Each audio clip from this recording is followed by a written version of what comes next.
Hi everyone, my name is Robert Hanna. I'm a member of parliament here in Sweden, representing the Liberal Party of Sweden.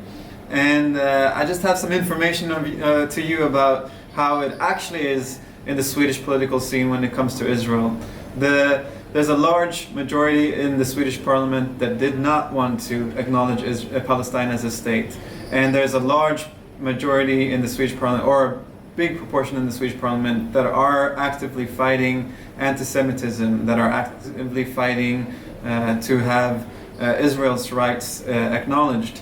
So I want to speak on this topic with you. First of all, when it comes to anti-Semitism, we have to understand that there are three threats to the Jewish minority here in Sweden. We have three violent radical groups in Sweden. We have the left radicals, we have the Nazis that are, working ahead and doing a lot of crimes right now. But the biggest majority of this group, out of the 3,000 radicals in Sweden, 2,000 of them are Islamists. And the reason that many Swedish Jews are not feeling safe here in Sweden anymore is because of this new group of 2,000 people that are threatening them. And I promise as a Swedish politician that my party and a number of the other parties in the center-right will work actively to support the Jewish minority, to have security for them in their congregations, in their schools, etc.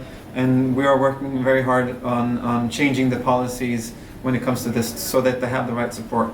We're also working very hard to change the policies against Israel from the Swedish foreign policies that the Swedish foreign minister is working with and has actively been doing in the last couple of years.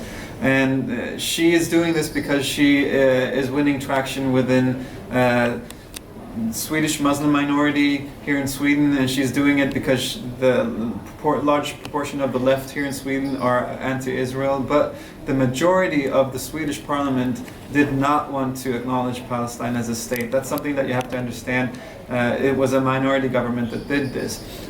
We're hoping for a new government here in Sweden. We are working towards it at the moment, and we're hoping to change and have a new foreign minister that will have a more balanced view on the Middle East, where there has to be an understanding that Israel is David in the perspective that the rest of the Middle East is Goliath. You have a lot of states with neighboring countries to Israel that does not want to see Israel existing, and you have to have that in perspective when you look into the situation of the Israeli people, of Israel in the whole.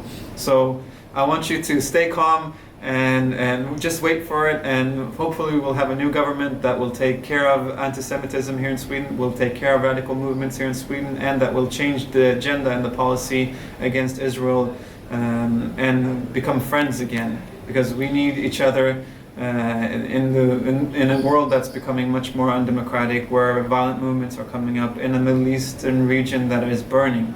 We need safe democracies and to be friends with countries like Israel. Thank you very much.